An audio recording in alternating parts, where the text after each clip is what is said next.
നമുക്കിന്ന് ഈ പുളികളെല്ലാം എങ്ങനെ അതിൻ്റെ തൊലി കളഞ്ഞ് പുളിയാക്കി സൂക്ഷിക്കാമെന്ന് നോക്കാം.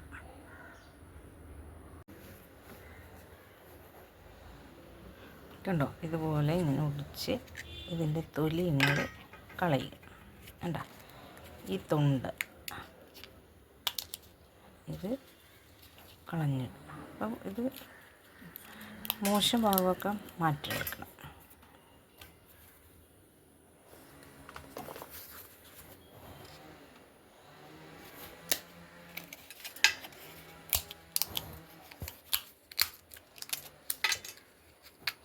കണ്ടോ, ഇങ്ങനെ ഈ തൊലി കളഞ്ഞ് എടുക്കുക.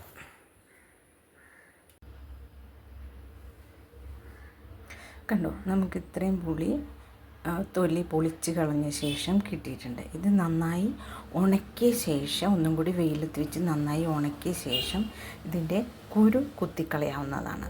ഇപ്പം ഞാൻ കുരു കുത്തിയിട്ടില്ല, അതിന് പകരം ഞാനതിൽ ഉപ്പിട്ട് നന്നായി പുരട്ടി ഫ്രിഡ്ജിലെടുത്ത് വെക്കുകയാണ് ചെയ്യുന്നത്. ഉപ്പിട്ട് കഴിയുമ്പോൾ ഇതുപോലെ ഉച്ച അങ്ങനെ എന്തെങ്കിലും ഉണ്ടെങ്കിൽ അതൊക്കെ പുറത്തേക്ക് പോകുന്നുള്ളൂ. ഉപ്പും മഞ്ഞളിട്ടാലും നല്ലതാണ്. മഞ്ഞളും ഉപ്പും കൂടിയിട്ട് പുരട്ടി ഫ്രിഡ്ജിൽ വെക്കുക. ഈ പൊളിച്ചെടുത്തത് ഒന്നും കൂടി വെയിലത്ത് വെച്ചാൽ കുരു കുത്തിയെടുക്കാനായിട്ട് എളുപ്പമുണ്ടാവും.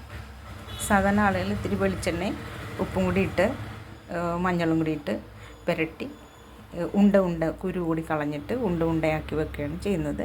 ഇതിപ്പം ഞാൻ എളുപ്പത്തിന് വേണ്ടിയിട്ട് ഇങ്ങനെ തന്നെ ഉപ്പ് പുരട്ടി ഫ്രിഡ്ജിലെടുത്ത് വെക്കുകയാണ് ചെയ്യുന്നത്. ഉപ്പ് പുരട്ടാതെയും വെക്കാം, എന്തോ കുഴപ്പമില്ല. പക്ഷേ ഉപ്പ് പുരട്ടിയാൽ കറണ്ട് പോയാലും അതിരുന്ന് കേടാവില്ല.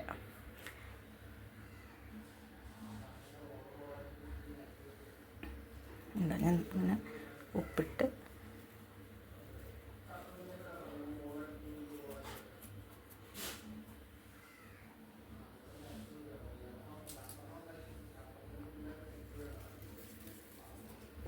ഇത് നന്നായി മിക്സ് ചെയ്യുക.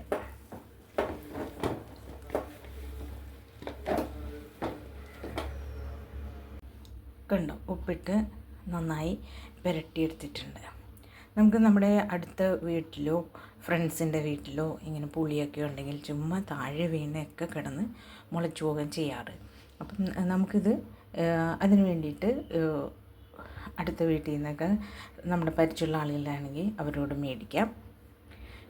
എന്നിട്ട് ഇതേപോലെ ചെയ്ത് വെക്കാം. അപ്പം കെമിക്കലൊന്നും ഇല്ലാത്ത നല്ല പുളി നമുക്ക് തന്നെ ഉപയോഗിക്കാം. ഓക്കെ, ഉണ്ടോ, ഇത് ഉച്ചക്ക് പുറത്ത് വരുന്നത് ഉപ്പിട്ട് കഴിഞ്ഞപ്പം ഉണ്ടോ.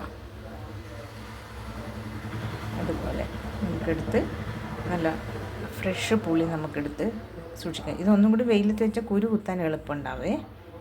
Okay, thank you.